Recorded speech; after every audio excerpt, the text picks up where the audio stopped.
Hi everyone! Welcome back sa ating channel. Today, tuturuan ko kayo kung paano i-install ang 16S48V BMS para sa ating 16-cell LiFePO battery pack. Step by step natin itong gagawin, with safety reminders and proper wiring guide, para maiwasan ang short circuit o pagkasira ng BMS. Step 1, Safety first. Safety muna tayo, make sure naka-off lahat ng charger, inverter, at tools bago magsimula. At siguraduhin na nasa flat and clean surface ang mga cells natin. Step 2, arrange the 16 LiFePO cells. Arrange natin ang ating 16 cells in series connection. Ibig sabihin, positive ng delta negative ng next cell, tuloy-tuloy ito hanggang sa last cell. Dapat meron tayong total of 16 cells na may 3.2 volts kada isa, around 51.2 volts nominal. Double check natin ang polarity, bawal magkapalit. Kasi once magkamali, pwedeng masira ang BMS. Step 3, connect the main battery leads. Ikabit natin ang main positive and negative leads. Yung B+ sign, battery positive, wire ay pupunta diretso sa positive ng last cell. Yung B or battery negative, ay ikakabit sa negative ng first cell. Ito rin ang main negative na papasok sa BMS board. Sa BMS board, meron tayong dalawang malalaking terminal, B negative at P negative. Huwag nating pagpalitan, kasi ito ang pinaka-critical connection. Step 4, connect the balance wires. Ikabit natin ang balance wires, ito ang pinakamadaling magkamali, kaya dahan-dahan lang.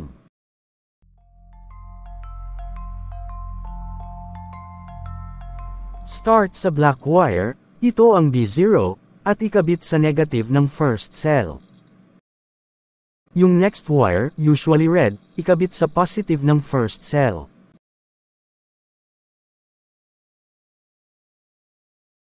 Yung third wire, sa positive ng second cell, at tuloy-tuloy hanggang sa last cell.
Hanggang sa dulo, dapat ang last wire, B16, ay nakasaksak sa positive ng 16th cell.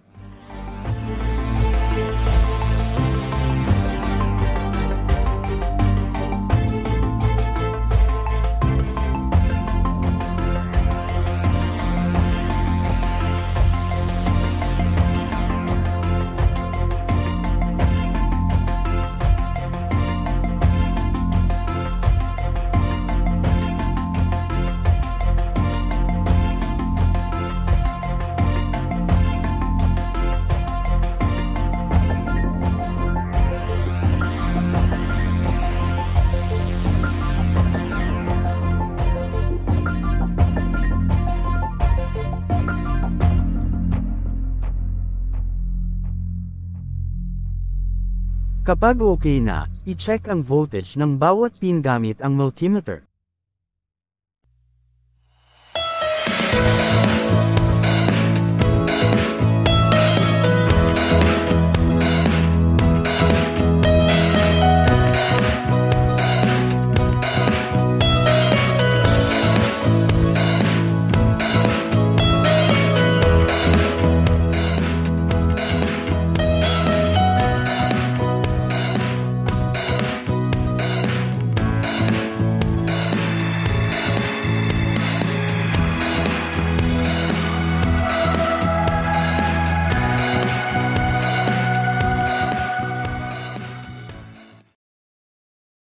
Nakita po natin na okay po ang connection nito sa bawat cell.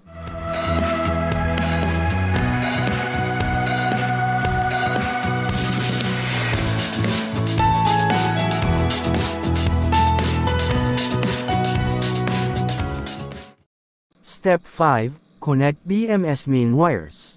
Kapag tapos na ang balance wires, pwede na natin ikabit ang main negative sa B-negative terminal ng BMS.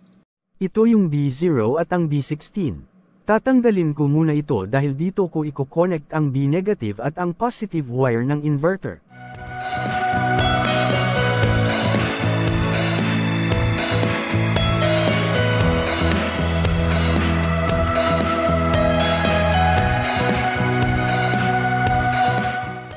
Ang B-negative wire ay dapat konektado sa B-negative ng BMS at sa B-negative terminal ng battery. Hindi kasya ang bolt nito sa padala nilang wire kaya papalitan ko na lang ito ng iba. Temporary wiring lang po ito para sa video na ito.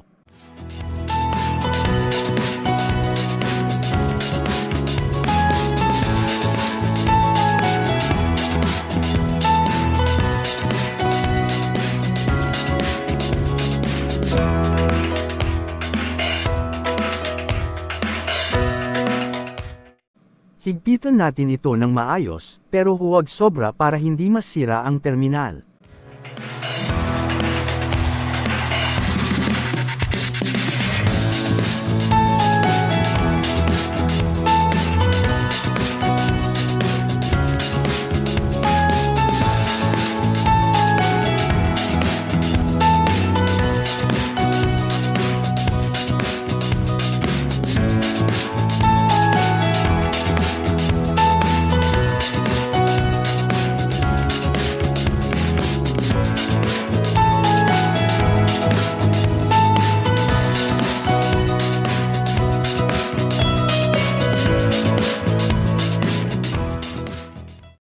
Ang P-negative terminal naman ng BMS ay dapat konektado sa negative terminal ng inverter o charger.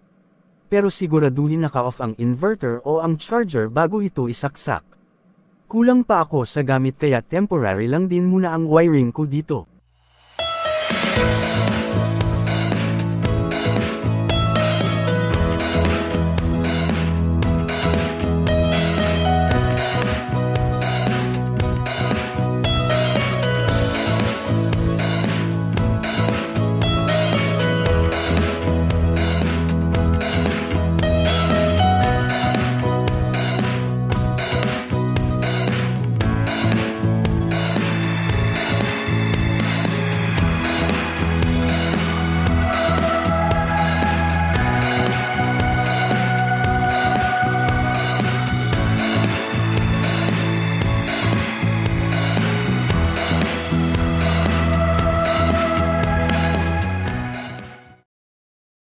Kapag okay na, isaksak na ang balance wire. Tandaan lagi, bago ito isaksak dapat naka-check na ang tamang wiring nito. Kapag nagkamali o kung may wire nito na nagkapalit ng cell maaaring masira ang BMS natin.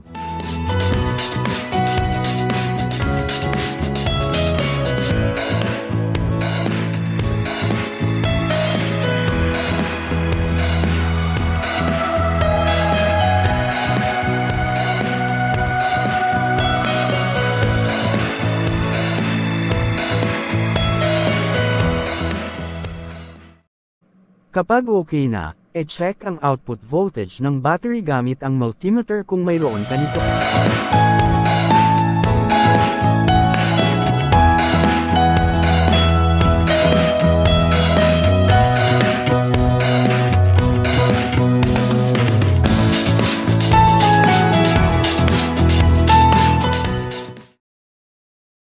Then i-check naman ang output voltage from positive terminal ng battery to P-negative terminal ng BMS. Kapag pareho ang reading nito, ibig sabihin okay ang BMS at gumana na rin ito.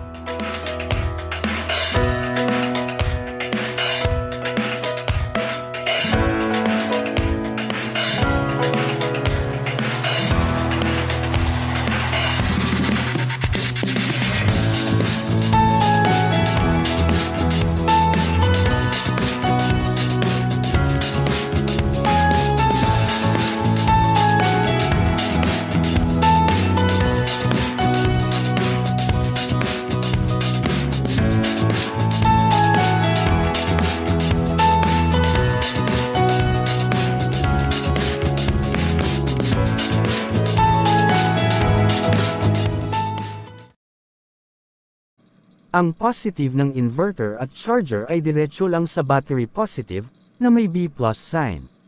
Ganito po ang flow, battery positive to inverter positive, battery negative to BMS B negative, K negative to inverter negative.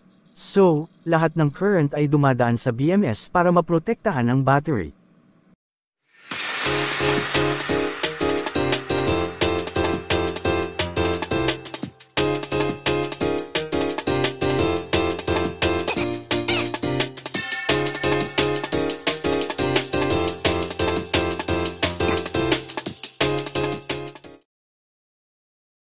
Step 6, double-check everything.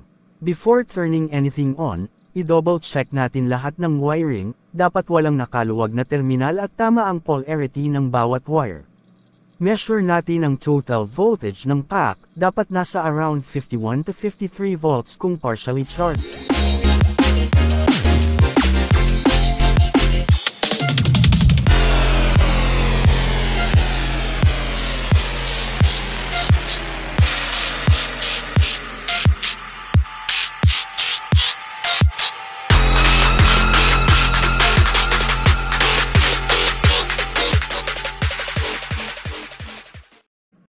Grid tie pa ang setup ko dito guys kaya hindi pa naka-on ang UPS breaker ko. Itong nasa gilid ang grid breaker or ang home load breaker ko. Kasunod nito ang SPD, UPS breaker 1, at ang UPS breaker 2 for separate outlet. Tingnan ito, may supply galing sa grid at sa solar panel. Para itong grid tie setup. Kapag malaki ang consumption sa bahay at kunti lang ang harvest from solar, dadagdagan ng grid ang kulang na kuryente nito. Nagtutulungan ng grid at ang solar panel sa setup na ito. Ngayon na mayroon na akong battery, babaguhin ko ang takbo ng inverter na ito. Kung noon grid lang ang ginamit ko, ngayon battery naman. I-on ko ang battery breaker ko dito sa kabilang gilid. Konektado na po ito sa battery na may BMS. Sinusuplayan na ng battery ang inverter. Mayroon na itong reading na 52 volts at parang na-charge na rin ito kahit hindi ko pa binago ang setting ng battery. Normal lang po ito guys.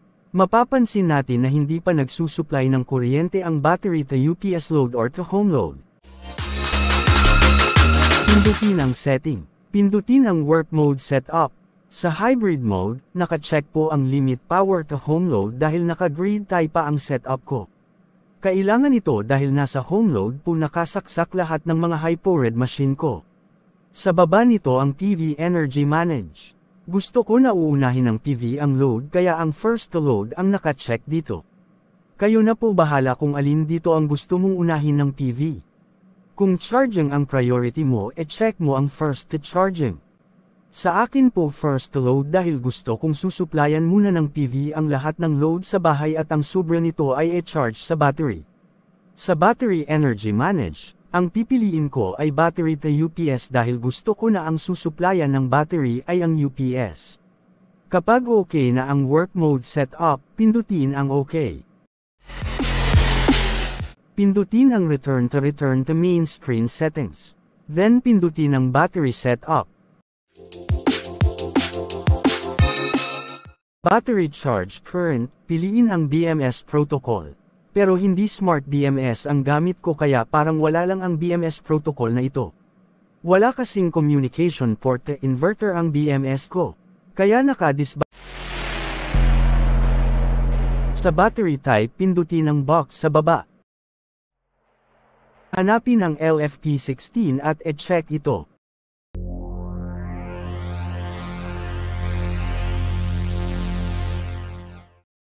Sa BMS Communication Protocol, pindutin ang Wow. Kapag okay na lahat, pindutin ang OK.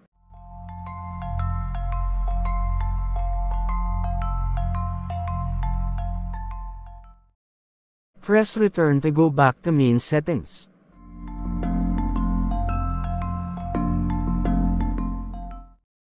Nag-charge ang PV sa battery at ang iba naman ay napunta sa home load.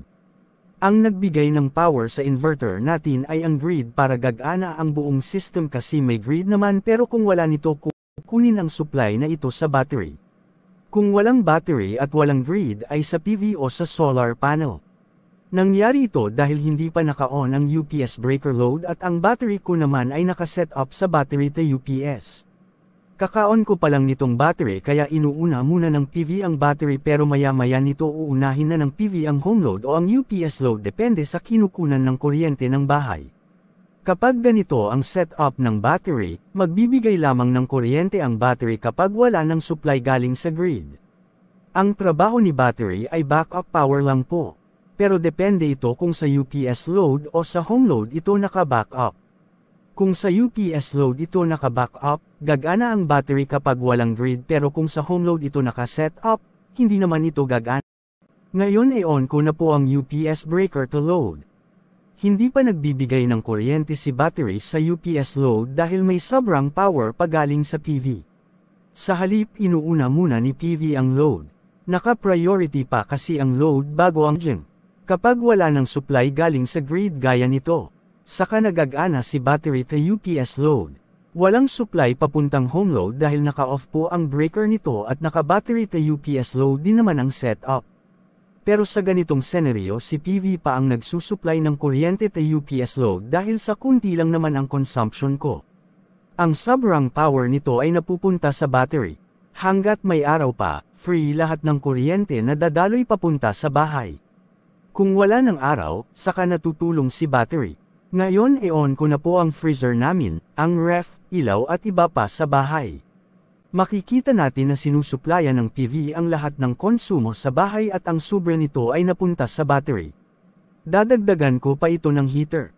Tumaas ang konsumo nito at hindi na kinaya ni PV kaya sinusuplayan ng battery ang kulang nitong kuryente.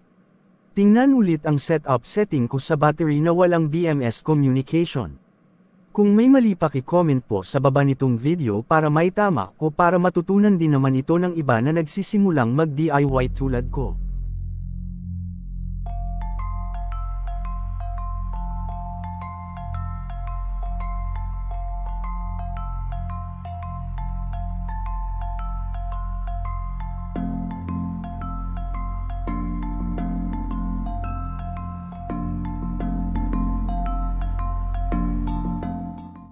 Sa work mode naman hindi ko pa na-program ang peak charging nito. So that's it. Ganyan lang kadali mag-install ng Daily 16S48V BMS sa LiFePO battery pack. Always remember, safety first, double check your polarity, and secure all connections. Kung nagustuhan nyo itong tutorial, please like, share, and subscribe para sa more DIY solar and battery setup videos. Maraming salamat sa panunood. Kita-kits sa next video.